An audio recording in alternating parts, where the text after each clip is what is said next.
इल्म हासिल करो। मेरे प्यारे आका मोहम्मद मुस्तफ़ा सल्लल्लाहु अलैहि वसल्लम ने भी इरशाद फरमाया है इल्म के लिए, तो इल्म हमारे लिए बहुत ज़रूरी है। इल्म हासिल करते रहना चाहिए। इल्म हासिल करने के लिए किसी उम्र की कैद नहीं होती।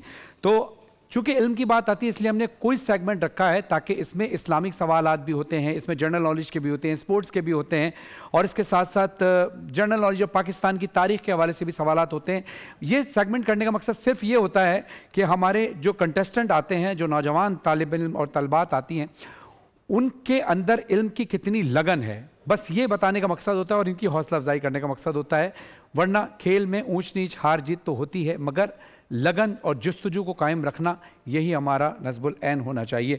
तो आज हमारे जो जज हमेशा की तरह हैं, जनाब हमारे स्क्रिप्ट राइटर भी हैं, हमारे बहुत सारे कंटेंट को लिखते भी हैं, शायर भी हैं और डिफरेंट फॉर्म पे काम करते हैं। इसके अलावा बहुत सारी खुसूसियत के हामिल है जनाब हिदायत सायर साहब। लेकिन आज आप हमारे यहाँ इस सेगमेंट में मुंसिफ की हैसियत से, जज की हैसियत से तशरीफ़ लाएं। अस्सलाम वालेकुम। वालेकुम अस्सलाम। और इसके साथ साथ शेफ़ मायदा हमारे साथ मौजूद हैं, जो international Pakistan international chef association से ताल्लुक़ रखती हैं और इनके तवस्सुस से पूरी दुनिया में पाकिस्तान का नाम रोशन करती हैं। लेकिन इस सेगमेंट में आप हमारे पास एज अ गेस्ट बैठी हैं ताकि आपके बैठने से इन बच्चों की हौसला अफजाई हो। Honored to be here. Thank you very much. National player भी हैं। नेशनल प्लेयर भी हैं? अच्छा, Yeah, I'm a national player, member of National Culinary Team of Pakistan. Okay, जबरदस्त। यानी हमने बड़ी शख्सियत को अपने पास रखा हुआ है ट्रांसमिशन में, हल्का नहीं समझेगा। चलिए, अच्छा अब हम चलते हैं टीम के तारुफ की तरफ। टीम ए में हमारे साथ मौजूद हैं अब्दुल वासे, जो कि रहबर इस्लामिक फाउंडेशन से ताल्लुक़ रखते हैं, और टीम बी में मौजूद है आशिर खान, जो कराची यूनिवर्सिटी से ताल्लुक़ रखते हैं, और टीम सी में मौजूद है रिजवान खटक साहब, जो ज़ियाउद्दीन यूनिवर्सिटी कराची से ताल्लुक़ रखते हैं। अस्सलाम वालेकुम वरहमतुल्लाह। कैसे मिजाज हैं आप? ठीक ठाक हैं, खैरियत से? उम्मीद है आप सब इंशाल्लाह आगे जाएंगे और आपके लिए बहुत सारी नेक तमन्ना और दुआएं हमारे साथ हैं। इस क्विज़ राउंड के फाइनल में जब आप पहुंचेंगे, आप में से कोई भी, तो फाइनलिस्ट को दी जाएगी मरहबा गुलबहार की जानिब से एक ज़बरदस्त बाइक। जहां प्यार वहां मरहबा गुलबहार, खालिस फलों फूलों और खालिस जड़ी बूटियों के अरकियात से तैयार किया जाता है मरहबा गुलबहार। और इसके साथ साथ जो लोग इस क्विज़ राउंड के फाइनल में पहुंचेंगे उनको दी जाएगी तिफल बेबी डायपर्स की जानिब से एक ज़बरदस्त सी बाइक। तिफल डायपर्स पाकिस्तान की पहली ISO 9001 सर्टिफाइड डायपर्स बनाने वाली कंपनी है। और इस क्विज़ राउंड के फाइनलिस्ट को जाएगी नेल्सन पेंट की जानिब से एक बाइक, ज़बरदस्त सी बाइक होगी। और नेल्सन पेंट की खुसूसियत यह है कि 25% एक्स्ट्रा कवरेज देता है, जिससे आप कम पेंट में ज़्यादा पेंट कर सकते हैं। इसके साथ साथ आज एक बहुत अहम और बहुत बड़ा ऐलान होने जा रहा है, और जिसका वसीला बनी है शेफ़ मायदा। और शेफ़ मायदा, आपका बहुत बहुत शुक्रिया। ये क्योंकि इससे बड़ा इनाम मैं समझता हूँ कि हो नहीं सकता एक इंसान, एक मुसलमान के लिए। बाकी तमाम तहाइफ जो हैं वो ज़ाहिर है काबिल इज़्ज़त हैं, क्योंकि तहाइफ तो सबकी तरफ से दिए जाते हैं, लेकिन ये तोहफ़ा जो है ये एक ऐसा तोहफ़ा है जो हर इंसान की ख्वाहिश में शामिल है। यानी जो फाइनल में पहुँचेंगे, जो फाइनलिस्ट होंगे क्विज़ के, उनको दिया जाएगा अल वफ़ा इंटरनेशनल ट्रैवल एंड टूर्स की जानिब से उम्रे का मुकम्मल पैकेज। सिर्फ टिकट नहीं, क्योंकि टिकट मेरा अपना मानना यह है कि ज़ाहिर है हर शख्स जो तोहफ़ा देता है वो अच्छी बात है, लेकिन जो गुंजाइश रखते हों, मेरी दरख्वास्त हर उस ट्रैवल टूर से होती है कि पूरा पैकेज अगर देंगे तो फिर इंसान आराम से जाएगा, उसको किसी किस्म की फ़िक्र नहीं होगी। तो अल वफ़ा ने ये इनिशिएटिव लिया है, अल वफ़ा इंटरनेशनल ट्रैवल एंड टूर्स ने पूरा पैकेज का ऐलान किया है। और शेफ़ मायदा, आपका बहुत बहुत शुक्रिया, आप इसका वसीला बनी। जज़ाकल्लाह। और अच्छा, इसके साथ साथ जो आज के यानी फाइनल के रनर होंगे उसको तिफल डायपर्स की जानिब से दी जाएगी एक LED, और नेल्सन पेंट की जानिब से दी जाएगी एक वॉशिंग मशीन। और जो आज के रनर अप होंगे उनको दिया जाएगा नेल्सन पेंट की जानिब से एक गिफ्ट हैम्पर, और आज के रनर अप को दिया जाएगा FAW फ्रेगनेंसेस, यानी फरहान अली वारिस के परफ्यूम्स, यानी मेरे परफ्यूम्स, जो कि 5 वेरिएंट में हैं, 2 लेडीज़ 2 जेंट्स, और एक वेरिएंट वो जो सब लगा सकते हैं। इसके अलावा ड्यूड्रेंट भी हैं और परफ्यूम्स भी हैं। आप इसको जब लगाएंगे तो इसकी लास्टिंग इतनी ज़्यादा है, जो हमें लोगों ने कमेंट्स दिए, और जो जिनके साथ हमारे कोलैबोरेशन है, हिमानी के CEO ने, मुस्तफ़ा हिमानी साहब ने जब मुझसे मुलाकात की तो मुझे एक बात कही थी, तो मेरे बिहाफ पर पूरी दुनिया को चैलेंज कर देना कि इसकी कीमत इतनी नहीं है जितनी इसकी लास्टिंग है। यानी जो महंगे परफ्यूम होते हैं अच्छी क्वालिटी के, तो वही अच्छी क्वालिटी इसमें मौजूद है। अब सवाल ये पैदा होता है कि कीमत कम क्यों रख रहे हैं। मैंने पूछा कीमत कम क्यों, तो उन्होंने कहा नियत तुम भी ये करो और नियत मैं भी ये करता हूं कि अच्छी क्वालिटी की प्रोडक्ट सबको पहुंचाई जाए, सब वो प्रोडक्ट लगाएं ताकि हमारे रिस्क में इजाफा हो, अल्लाह बरकत अता फरमाए। तो हमारी वेबसाइट पे www.fawfragrances.com पर भी जाकर आप इसको ऑर्डर कर सकते हैं। अब हम चलते हैं मुकाबले की तरफ। टीम ए, टीम बी, टीम सी, तीनों को मैं एक एक ऑप्शन दूंगा कि कौन से मौजू पर मैं आपसे सवाल करूं। ये ऑप्शन आप सेलेक्ट करेंगे और उसके बाद फिर हर सही जवाब पर 10 नंबर, गलत जवाब पर कोई नेगेटिव मार्किंग इस पहले राउंड में नहीं होगी। टीम ए, अब आप मुझे बताइए, मैं जनरल नॉलेज से सवाल करूं, इस्लामिक स्टडीज से करूं, स्पोर्ट्स से करूं या पाकिस्तान स्टडीज से करूं? Islamic studies. इस्लामिक स्टडीज से, ठीक है, ओके। पहला सवाल, फतेह मक्का कब हुआ? 20 रमजान मुबारक। बिल्कुल सही जवाब, 20 रमजान मुबारक। 20 रमजान मुबारक। हिजरी भी बताइए। 8 हिजरी। 8 हिजरी, बिल्कुल सही जवाब, 20 रमजान मुबारक 8 हिजरी। दूसरा सवाल, फतेह मक्का के दिन काबे से कितने बुत निकाले गए? 360। 360, बिल्कुल सही जवाब। तीसरा सवाल, अभी कौन सा सन हिजरी चल रहा है? 1446। 1446, बिल्कुल सही जवाब। चलिए टीम बी, आप मुझे बताइए, मैं आपसे स्पोर्ट्स से सवाल करूं, जनरल नॉलेज से, पाकिस्तानी स्टडीज से या इस्लामिक स्टडीज से? Islamic studies. इस्लामिक स्टडीज से, ओके। चलिए बताइए, फतेह मक्का के अगले माह ही कौन सा गजवा पेश आया? गज़वा हुनैन। बिल्कुल सही जवाब, गजवा हुनैन।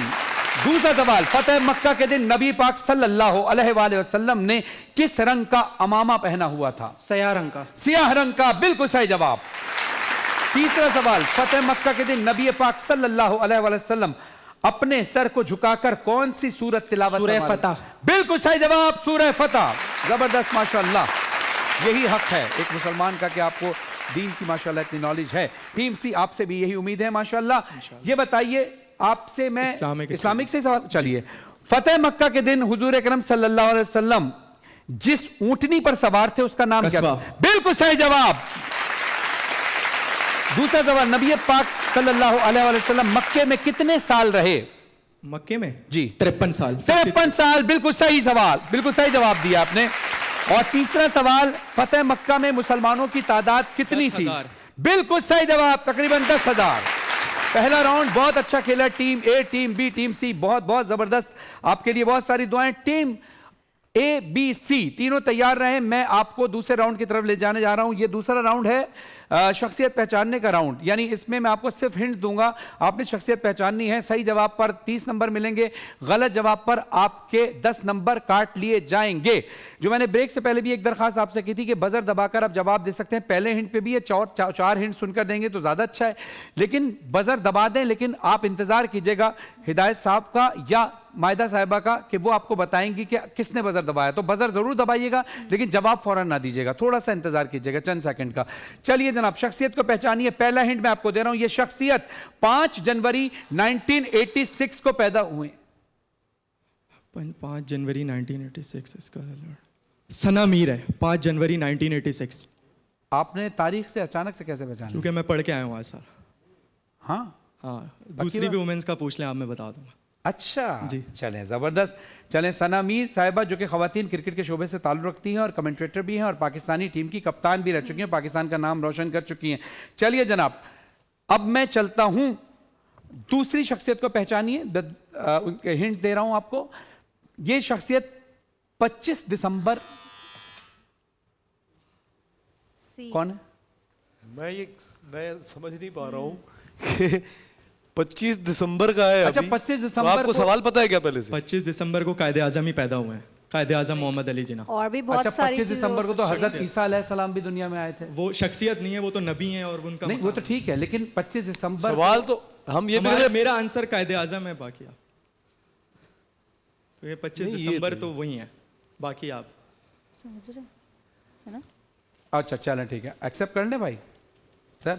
तो मैं ये कह रहा हूँ कि सवाल हुआ ही नहीं, तो आप एक शख्सियत तशवीश जज है, कर देखें, सकते हैं, बट तशवीश हाउ है, कैन खाली यू तशवीश जज है द कि अभी सवाल शुरू नहीं हुआ बर्थडे था। Of a person? दोनों ने बजा दिया था ना, तो अच्छा, बजर ठीक है। पहले दबाना। चले ठीक है, मुझे कोई ऐतराज नहीं है, ऐतराज नहीं है, मैं सिर्फ आपसे सवाल कर रहा हूं कि इतनी जल्दी आपने जवाब कैसे दे दिया। मैं हरगिज ये नहीं कह रहा कि आपने ऐसा क्यों कर दिया, ये तो मैं एक्सेस अजरा जानने के लिए लोगों के जहन में अचानक सवाल आता है कि अभी सवाल नहीं हुआ, तो इसलिए लोगों को पता होना चाहिए कि आपकी तैयारी कैसे हुई है। नहीं, वो 25 दिसंबर पाकिस्तान में मशहूर है ना कायदे-ए-आज़म। ठीक है, वो जरूर मशहूर है, बिल्कुल सही है कायदे-ए-आज़म। यानी आपने गैस किया आपने जी, गैस किया आपने, सही गैस किया, ठीक है। गैस किया है, पक्का नहीं था, लेकिन मेरा आंसर यही है, अब आप जैसा सही यानी है। आपने तुक्का लगा लिया कि कायदे-ए-आज़म के हवाले से ही सवाल होगा। 25 दिसंबर तो चले बहरहाल इसको जवाब को सही मान लेते हैं। आप क्या कहते हैं, मान लें जवाब सही? आप बताएंगे, जज आप हैं। मान लेते हैं, मान लेते हैं, चलो मान जवाब लेते हैं, दो। लेकिन यह है कि अगली बार अब अगर ऐसा होगा तो ये 30 माइनस होंगे। सवाल सुने बगैर अगर बजर बजाया किसी ने तो ये 30 माइनस होंगे, उसकी मैं बता रहा हूँ। ये ठीक है, क्योंकि अगले सवाल भी बजर के हवाले से है, ठीक है। अब बिल्कुल आंखें बंद कीजिए, सारे गहरा सांस लीजिए, जो कुछ बात हुई भूल जाइए, कोई ऐसी बात नहीं। अब आप शुरू कीजिए तहम्मुल के साथ। हाँ, अब मुझे बताइए, स्क्रीन पर देखिएगा और मैं आपसे सवाल करूंगा, स्क्रीन पर क्या दिखता है आपको? किस मुल्क का झंडा है? श्रीलंका। श्रीलंका का झंडा है। ओके, अच्छा, फिर मैं आपसे कहूंगा कि एक बजर मिनट। के बाद थोड़ी खामोशी रखिएगा, क्योंकि ये साहिबान जो बैठे हैं, वेट, आप ये बताने के लिए बैठे बजर हैं कि किसने बजर बजाया दबाया। है, ठीक है, उसका इंतजार कीजिएगा। चंद सेकंड, इसलिए कि मैं वहां नहीं देख रहा, मैं यहां देख रहा हूं। माइक्रो सेकंड का इंतजार कर लिया करें, ठीक है। अच्छा चलें, मैं इससे मुतालिक सवाल कर लेता हूं कि श्रीलंका की कौमी जबान कौन कौन सी हैं? जी कौन है? बी। श्रीलंका की एक कौमी ज़बान श्रीलंकन लैंग्वेज ही है, और नहीं, लैंग्वेज का नाम क्या है? ठीक है, आप बताइए। श्रीलंका की 2 कौमी जबान है, एक तमिल है और एक सिन्हाला है। बिल्कुल सही जवाब, तमिल और सिन्हाला। अच्छा, आपने इस तरह से जवाब दिया जैसे पाकिस्तान की मादरी जबान क्या है, तो हम उर्दू बोलेंगे ना, हम ये तो नहीं कहेंगे पाकिस्तान की मादरी जबान पाकिस्तानी है, यानी जबान का नाम उर्दू है। तो चलिए ठीक है। अच्छा, अब चलते हैं, बाकी तमाम ज़बानें जो हमारी हैं, सिंधी, पंजाबी, पश्तो, बल्तिस्तानी, गिलगित, ये सारी पाकिस्तानी ज़बानें, लेकिन चूंकि कौमी ज़बान उर्दू है इसलिए बाकी सारी ज़बानें हमारी अपनी है। ये मैं आपको सबको क्लियर करता चलूँ। अच्छा, इसके साथ साथ बताइए दूसरा सवाल, श्रीलंका किस बर्रे आज़म में आता है? बी। एशिया में ही आता है। एशिया में आता है, बिल्कुल सही जवाब। तीसरा सवाल, श्रीलंका की करेंसी का नाम बताइए। बी। श्रीलंकन रुपीज ही है उसकी करेंसी। बिल्कुल सही जवाब, श्रीलंका रुपीज। तीसरा सवाल, श्रीलंका और पाकिस्तान के क्रिकेट टीम्स एक आईसीसी इवेंट में फाइनल में मध्य मुकाबिल थी, वो कौन सा इवेंट था? 2009 का क्रिकेट वर्ल्ड कप था। सही है, बिल्कुल सही जवाब। अच्छा चलिए, अब हम चलते हैं अगले सवाल की तरफ।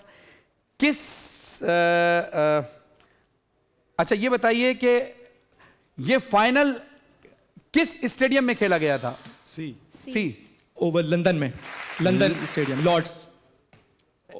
आपने पहले गलत जवाब दिया था, उसको नहीं तस्वुर किया जाएगा। उसके बाद कौन है? बी।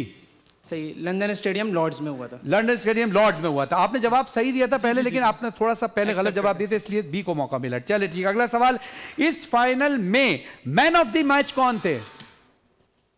बी। शाहिद आफरीदी। शाहिद आफरीदी, बिल्कुल सही जवाब। तीसरा और आखिरी सवाल, इस वर्ल्ड कप में मैन ऑफ द टूर्नामेंट कौन थे? बी।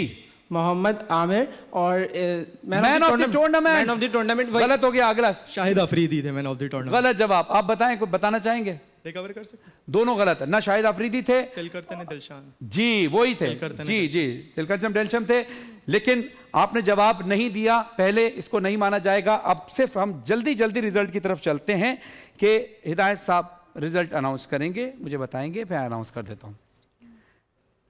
जी माहिदा, आज का कैसा रहा? बहुत अच्छा, बहुत लेकिन tough था, तीनों teams और- सरप्राइज्ड कि ये एक एक पॉइंट से कैसे माशाल्लाह। Impressed plus surprise too. Okay, team A ने हासिल किए 30 पॉइंट्स, टीम बी ने हासिल किए 60 पॉइंट्स और टीम सी ने हासिल किए 100 पॉइंट्स। तो आज की फातेह टीम हुई टीम सी। टीम सी जा रही है फाइनल में, लेकिन टीम ए और बी आपने भी बहुत अच्छा खेला है, इसमें कोई शक नहीं है, बहुत कांटे का मुकाबला था। लेकिन आपके साथ जाएगा इंशाल्लाह FAW फ्रेग्रेंसेस, फरहान इवारिस के परफ्यूम जाएंगे, और इसके साथ साथ आपके साथ जाएगा नेल्सन पेंट की जानिब से खूबसूरत तोहफा। और इंशाल्लाह जो फाइनल में पहुंचेंगे उनको देखते हैं कि उनमें मरहबा की बाइक किसको मिलती है, नेल्सन की बाइक किसको मिलती है, तिफल डायपर्स की बाइक किसको मिलती है, और अल वफा इंटरनेशनल की जानिब से उम्रे का पैकेज कौन हासिल। रो रहे हो क्यों? नहीं रो नहीं रहा। फिर वो काफ़ी साल बाद मतलब इधर कोशिश करता रहा, आप सेमी में काफ़ी साल बाद पहुंचा हूँ। चलो माशाल्लाह, ये खुशी के आंसू। अल्लाह का शुक्र अदा कीजिए, शुक्र नेमतों में इजाफा करता है। नाजरीन, एक मुख्तसर से वक्फे के बाद आते हैं, कहीं नहीं जाइएगा, देखते रहिए रमजान में बोल।